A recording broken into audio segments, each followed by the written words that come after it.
Hello everyone, welcome to my channel. तो वही अब हम बात करते हैं हमारी जो MS1 में चली हुई डिजीज की नेक्स्ट डिजीज की। तो इसमें हमारी ये बताई गई है ARDS। इस डिजीज का नाम है अक्यूट रेस्पिरेटरी डिस्ट्रेस सिंड्रोम। ठीक है, तो हमारे रेस्पिरेटरी ट्रैक की ये डिजीज है। तो इसमें डेफिनेशन इसकी दी हुई है। डेफिनेशन में इन्होंने बताया है it is the clinical syndrome characterised by a sudden and progressive pulmonary oedema and hypoxemia.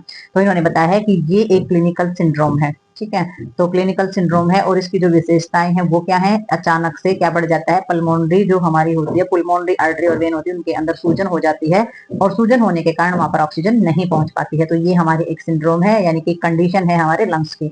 और इसमें ARDS is life threading lungs condition that prevents sufficient O2 from getting to lungs and into the blood। तो इन्होंने बताया है कि ARDS जो होती है वो हमारी जानलेवा होती है, हमारे लंग्स की कंडीशन। और ये किस चीज को रोकती है, ये रोकती है कि भी हमारे लंग्स के अंदर जितनी हमें चाहिए उतनी ऑक्सीजन नहीं पहुंच पाती है। तो सफिशियंट ऑक्सीजन जो है लंग्स को नहीं पहुंच पाती है, और जो लंग्स के अंदर जब जाएगी ऑक्सीजन तभी वो ब्लड में मिक्स होगी, और जब वो ब्लड में मिक्स होगी तभी वो हमारी बॉडी को प्रोवाइड हो पाएगी। तो इसमें प्रॉब्लम क्या रहती है, इसमें प्रॉब्लम ये रहती है कि पल्मोनरी में सूजन आने के कारण, पल्मोनरी के अंदर जब सूजन आ जाती है तो कंप्लीट ऑक्सीजन नहीं मिलती है। कंप्लीट ऑक्सीजन नहीं मिलेगी तो हमारी बॉडी के अंदर, ब्लड के अंदर ऑक्सीजन अच्छे से नहीं जाएगी। तो ये हमारे रीजन रहते हैं, ARDS कंडीशन होती है हमारे लंग्स की। तो इसमें कोज क्या रहते हैं, इसमें कारण रहते हैं एसेप्सिव सिंड्रोम। तो एसेप्सिव सिंड्रोम में हमारे सारे के सारे लाइफ थ्रेडिंग इन्फेक्शन आ जाते हैं, यानी कि वो कॉम्प्लिकेशन इन्फेक्शन जो बहुत ज्यादा टिश्यूज और सेल्स को नुकसान पहुंचाने वाले होते हैं, और सीवियर मल्टीपल ट्रॉमा, और बहुत ही घातक जो बहुत ज्यादा मात्रा में ट्रॉमा यानी कि चोट वगैरह, घात वगैरह लगते हैं, वो इसके अंदर आ जाएंगे। तो इसमें हम देखते हैं ये है हमारे लंग्स से, और ये हमारे नॉर्मल एल्वियोल्स दे रखे हैं, और ये हमारे ARDS है। ARDS यानी कि एक्यूट रेस्पिरेटरी डिस्ट्रेस जो हमारा सिंड्रोम होता है उसके साथ। तो ये आप इसमें देख सकते हैं, इसमें कितना सारा स्पेस है, ये खाली है। तो यहाँ पर हमारी ऑक्सीजन अच्छे से आ सकती है और हमारी गैस एक्सचेंज होने के लिए जगह है एल्वियोल्स के अंदर। और यहाँ आप देख सकते हैं ये व्हाइट जो किनारियां आपको दिखाई दे रही है, ये सारी की सारी स्वेलिंग है, और अंदर भी इसके अंदर स्वेलिंग है। तो स्वेलिंग होने के कारण इसके अंदर ना ऑक्सीजन आ पाती है, ना गैस एक्सचेंज हो पाती है। तो ये हमारी कर देती है हाइपोक्सिया की कंडीशन, और हाइपोक्सिया की कंडीशन होने के बाद हमारे ब्लड में ऑक्सीजन नहीं जा पाती है। तो ये हमारा पुलमोनरी जो होती है, पुलमोनरी के अंदर हो जाना या एल्वियोल्स के अंदर हो जाना, तो ये हमारे पुलमोनरी के अंदर वहां जाकर के हो जाती है एडिमा यानी कि सूजन। तो सूजन के कारण हमारी जो ऑक्सीजन का जो वे होता है वो हमारा ब्लॉक हो जाता है, तो इसी वजह से हमारी ये प्रॉब्लम क्रिएट होती है। तो एक्यूट रेस्पिरेटरी डिस्ट्रेस सिंड्रोम इसे बोला जाता है। तो आगे देखते हैं इसके बारे में। तो ये भी हमारे और भी कोज दिए गए इसमें, टॉक्सिक फेमन इनहेलेशन यानी कि धुएं की जहरीली चीजों का इनहेल कर लेना सांस के द्वारा। ठीक है, और इसमें हमारा दे रखा ओवरडोज ले लेना, ड्रग्स के जो ओवरडोज होते हैं टॉक्सिक हो जाते हैं। कॉर्निक ग्रेजुअली स्मोकिंग यानी कि जो स्मोकिंग करते हैं, आप धीरे धीरे बहुत लंबे समय तक स्मोकिंग करते आ रहे हैं, और लोकलाइज हो जाता है, कहीं इन्फेक्शन हो जाता है, मेजर सर्जरी अगर आपकी हुई है तो उसकी वजह से भी हो सकता है। एयर और फैट एम्बोलिज्म आपको हो रहा है, और सदमा वगैरह लगने से, या लेफ्ट हार्ट फेलियर हो जाना, यानी कि हार्ट का जो लेफ्ट हिस्सा होता है उसका काम ना करना, और aspiration saliva gastric of content, यानी कि एस्पिरेशन का मतलब हो जाता है कि हमारा जो एयर ट्रैक होता है उसमें किसी भी प्रकार का जो म्यूकस वगैरह है वो चले जाना, या कोई और पार्टिकल, फूड पार्टिकल चले जाना, तो हमारा एस्पिरेशन के अंदर आ जाती है सारी की सारी चीजें। और क्लिनिकल मैनिफेस्टेशन के अंदर हम देखेंगे, इसमें आपने एक्यूट ऑनसेट डायरिया देखना है, सांस लेने में किसी प्रकार की डिफिकल्टी तो नहीं है, और इसमें सीवियर हमारा हाइपोक्सिमिया यानी कि ऑक्सीजन की कमी हो जाना, और सांस लेने में शॉर्टनेस हो जाना, बीपी कम हो जाना, और आवाज में खरखराहट हो जाना, यानी कि क्रैकल साउंड अगर आती है तो वो आपने चेक करनी है क्लिनिकल मैनेजमेंट के अंदर। ट्रैकीपीनिया आपने देखना है, जो ट्रैकीकार्डिया हमारा होता है, और लंग्स के अंदर स्टिफनेस यानी कि कठोरता तो नहीं होगी है। कंफ्यूजन देखनी है, अगर ब्रेन के अंदर ऑक्सीजन कम जाती है तो कंफ्यूजन स्टार्ट हो जाती है। ऑर्गन फेलियर यानी कि कोई ऑर्गन जो है अगर वो फेल हो गया है तो ये हमारे जो इनके मीनिंग है वो तो आपको पता ही होगा, क्योंकि बहुत बार हमारे रिवाइज हो चुके हैं, बार बार आ रहे हैं। तो इसमें हमारा डायग्नोस्टिक एवोल्यूशन के अंदर हम देखेंगे, एबीजी एनालाइज करेंगे, आर्टेरियल ब्लड ग्लास है, या फिर ऑक्सीजन की कमी, हाइपोक्सिमिया, या फिर सिटी स्कैन कराएंगे हम। सिटी स्कैन में हमारे पल्मोनरी पेरिकाइमा का पता की जो इमेज होती है वो सारा का सारा एक्यूरेट पता चल जाता है सिटी स्कैन के अंदर। और चेस्ट जो होती है उसका एक्सरा कराना है, और पल्स ऑक्सीमेट्री, ठीक है, यानी कि हमारी जो पल्स होती है उसके अंदर ऑक्सीजन की कितनी मात्रा है वो सारी की सारी इसमें चेक कराई जाती है। तो डायग्नोज एवोल्यूशन के अंदर हम ये सारी की सारी चीजें चेक करेंगे। अब नेक्स्ट हमारी इसमें आ जाती है मैनेजमेंट। तो मैनेजमेंट के अंदर हम देखेंगे, सबसे पहले हमारी मेडिकल मैनेजमेंट है इसमें। तो मेडिकल मैनेजमेंट आप पेशेंट को कौन कौन सी देंगे, तो सबसे पहले आपने प्रोवाइड करानी है O2 थेरेपी जरूर देखनी है, जो हमारे एंडोट्रैकियल से हमारा इंट्रूबेशन की वजह से दिया जाता है। जो हमारा एंडोट्रैकियल्स होता है, यानी कि ट्रैकिया के अंदर का पार्ट होता है, सांस की नली का इंटरनल पार्ट जो होता है उसको हम ट्रैकियल्स बोलते हैं। और इंटूबेशन का मतलब हो जाता है कि किसी नली के द्वारा, मतलब कोई भी ट्यूब नाक या मुंह से जो ट्यूब डाली जाती है और वो हमारी सांस की नली तक पहुंचाई जाती है, तो इंटूबेशन बोला जाता है वो। तो इसमें हमने प्रोवाइड करवाना है मैकेनिकल से, हम वेंटिलेशन भी प्रोवाइड कराना है सारा का सारा, और प्रोवाइड कराओगे आप इंट्रोपिक एजेंट प्रोवाइड कराने हैं, डोपामाइन है, जो हमारे कार्डियक आउटपुट को बढ़ाने में हेल्प करेंगे।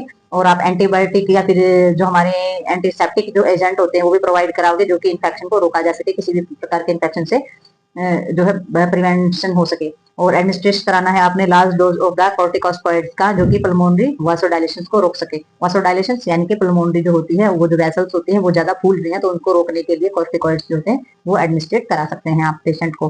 तो ये तो था हमारा मेडिकल मैनेजमेंट के अंदर। अब हम देखेंगे नर्सिंग मैनेजमेंट में हम क्या क्या नर्स को क्या क्या पर्सनली प्रोवाइड करना है पेशेंट को। तो सबसे पहले रेस्पिरेटरी रेट देखना, डिपेथ देखनी है उसकी। सबसे पहले मैनेजमेंट के अंदर देखेंगे कि जो पेशेंट है वो सांस ले रहा है, कितनी गहरी सांस ले रहा है, आपने मेंटेन करना है। उसका हेड जो है एलिवेटेड करना है, यानी कि हेड ऑफ बेड एलिवेटेड, यानी कि सर जो है ऊपर रखना है 20 से 30 डिग्री प्रोवाइड करना है आपने। सेमी फाउलर पोजीशन, और फाउलर पोजीशन जो है पेशेंट की रखनी है, क्योंकि इसमें क्या हो जाता है, इसमें जो रिड्यूस हो जाती है auto consumption and the demand also this position help of the promote of maximal lungs inflammation. तो इसमें क्या हो जाता है, इसमें हमारी जो O2 की कंजप्शन होती है वो बहुत अच्छे तरीके से हो सकती है, और ये पोजीशन जो है वो हेल्प करती है और प्रमोट करती है हमारे लंग्स को अच्छे तरीके से इन्फ्लेमेशन के लिए, यानी कि लंग्स जो है अच्छे से गैस एक्सचेंज कर सके। तो वो सारी की सारी चीजों में आसानी हो जाती है। तो इसलिए ये पोजीशन जो है बहुत ही अच्छी रहती है हमारे पेशेंट में लंग्स प्रॉब्लम के अंदर। तो मॉनिटर करना है आपने, एबीजी एनालाइज जरूर करना है, आर्टेरियल ब्लड गैस, यानी कि आर्टरी के अंदर जो ब्लड होता है उसमें गैस देखी जाती है, कितनी है हमारी ऑक्सीजन है, कार्बन डाइऑक्साइड है, इसको एनालाइज किया जाता है। एडमिनिस्ट्रेशन कराए जाते हैं आपने, सप्लीमेंट ऑक्सीजन कराओगे आप कैनुला और मास्क के द्वारा। इंक्यूबेट अगर इनहेल कराना है, डिलीवरी करनी है O2 की, यानी कि इंडिकेट कर रही है अगर इनहेल O2 डिलीवरी, तो आपने सारी के सारी जो ऑक्सीजन प्रोवाइड करानी है कैनुला से, मास्क से, अगर उसमें इनहेंस करनी है O2 डिलीवरी इनहेंस करनी है तो ठीक है। तो ये आपने ऑक्सीजन प्रोवाइड कराना है, मास्क लगा करके, ऑक्सीजन लगा करके जो प्रोवाइड की जाती है। अगर ज्यादा इंडिकेशन कर रहा है, शो कर रहा है कि ऑक्सीजन की कमी है पेशेंट के अंदर, तो आपको ये सारी की सारी चीजें प्रोवाइड करानी है पेशेंट को। ठीक है। तो इसमें सप्लीमेंट बोला गया है ऑक्सीजन को, सप्लीमेंट यानी कि सप्लाई करना है तो सप्लीमेंट कर बोल देते हैं इसको। इसमें कोई वो नहीं है, मतलब कि कोई नई चीज नहीं है, तो सप्लीमेंट्री आप इसको बोल सकते हैं। तो ये मेडिकल लैंग्वेज होती है अपनी। तो इसमें वही आगे हमारा आ जाता है नर्सिंग डायग्नोसिस। तो नर्सिंग डायग्नोसिस के अंदर हम देखेंगे इनमें क्या करना। आप डायग्नोज लेते टाइम आपने क्या देखना, ब्रीदिंग देखनी है, ब्रीदिंग पैटर्न आप देखोगे, क्योंकि बार बार ये चीजें आ रही है। डायजोपिनिया इसमें देखोगे, ठीक है, एसओबी इसमें देखोगे आप, इसमें टैकोपिनिया देखेंगे, और इसमें स्टिफ लंग्स देखेंगे। तो हम पहले ही पढ़ते आ रहे हैं सारा का सारा। तो इसमें हमारा impaired gas exchange related to alert auto supply, तो इसमें सारे के सारी हमने गड़बड़ी देखनी है कि भी हमारे गैस एक्सचेंज से रिलेटेड, यानी कि ऑटो सप्लाई हमने देखनी है। एयरवे में कोई सिक्रेशन तो नहीं हो रहा है किसी चीज का, हमारी ब्राकियो जो है उनमें किसी चीज का स्पाजम या मसल्स जाम तो नहीं हो गई है। एयर ट्रैपिंग हमने देखनी है, एल्वियोल्स डिस्ट्रक्शन तो नहीं हो, यानी कि एल्वियोल में कोई नुकसान तो नहीं हो रहा। तो ये सारी की सारी चीजें आपने इसके अंदर चेक करनी है। और आपने एयरवे क्लीननेस रिलेटेड रेस्पिरेशन सब वो आपने चेक करना है सारा का सारा, ठीक है। तो एयरवे जो है बिल्कुल साफ होना चाहिए, इसमें सलाइवा गैस्ट्रिक कंटेंट नहीं होना चाहिए, म्यूकस वगैरह किसी चीज का नहीं होना चाहिए। फिर आपने गैस एक्सचेंज से रिलेटेड जो भी गड़बड़ी है, वेंटिलेशन से लेकर परफ्यूजन इम्बैलेंस है O2 का, O2 कैरी नहीं हो रही है, कैपेसिटी ब्लड के अंदर कितनी कैपेसिटी है O2 सप्लाई की, अलर्टेड ब्लड फ्लो, सारा का सारा आपने चेक करना है। यानी कि आपने ब्लड फ्लो भी चेक करना है, आपने ब्लड फ्लो की कैपेसिटी भी देखनी है, O2 और CO2 का बैलेंस भी देखना है, अपने वेंटिलेशन भी देखना है। तो सारी की सारी जो गड़बड़ी होती है वो सारी की सारी आपने नर्सिंग डायग्नोसिस के अंदर आपने देखनी है। एक्टिविटी टॉलरेंस रिलेटेड जो हमारा हाइपोक्सिया होता है, यानी कि ऑक्सीजन की कमी होना, इम्बैलेंस से होना, O2 और CO2 जो हमारी एक्सचेंज होती है उसके अंदर इम्बैलेंस हो जाना, वो सारी की सारी चीजें आपने देखनी है जो एक्टिविटी इंटॉलरेंस रिलेटेड होती है, यानी कि ये ऐसा नहीं चीजें जो हो जाती हैं। और इम्बैलेंस न्यूट्रिशन से रिलेटेड आपने O2 थेरेपी देखनी है। और इंडोट्रैकियल सिक्यूबेशन से डायजेपिनिया, ट्रैकीपिनिया कंफ्यूजन आपने देखनी है सारी की सारी, यानी कि ये हमारी जो ट्रैकिया के अंदर जो ट्यूब डाल करके जो हमारी थेरेपी दी जाती है वो भी सांस से रिलेटेड, ऑक्सीजन से की कमी से रिलेटेड, या सांस अच्छे तरीके से नहीं आ रहा है, मतलब सारी की सारी जो चीजें हैं वो हमारी ऑक्सीजन और जो हमारी ब्रीदिंग है उसी से रिलेटेड ही हमारी प्रॉब्लम है। तो वो सारी की सारी कंफ्यूजन को आपने देखना है और चेक करना है कि भी पेशेंट जो है वो किस तरीके का फील कर रहा है, अच्छे से सांस ले पा रहा है, नहीं ले पा रहा है, और वो कंफर्टेबल है या नहीं है। तो सारी चीजें आपने चेक करनी है। इसमें रिस्क इन्फेक्शन से रिलेटेड जो हमारी चीजें है, जैसे इम्यूनोसप्रेशन हो जाता है, इम्यूनिटी के कारण last dose of the corticosteroids, तो आप ये दे सकते हैं पेशेंट को। अगर इस तरीके की इम्यूनिटी से रिलेटेड अगर कोई रिस्क होता है हमारे इन्फेक्शन का, तो वो भी आप देख सकते हैं। इसमें डिफिशिएंट नॉलेज हमारे related disease condition treatment and other self care need, ठीक है। तो वो आपने सारा का सारा भाव देख लेना पेशेंट का कि उसे कितनी नॉलेज है, कंडीशन ट्रीटमेंट, वो सारी की सारी चीजों की। तो इसमें सारा का सारा हमारा नर्सिंग डायग्नोसिस के अंदर हमारा हो गया है।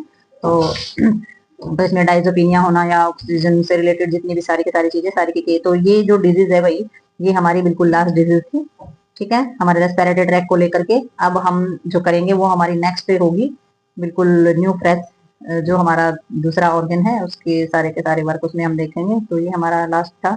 तो मिलते हैं नई वीडियो में नए टॉपिक के साथ, तब तक के लिए बाय बाय।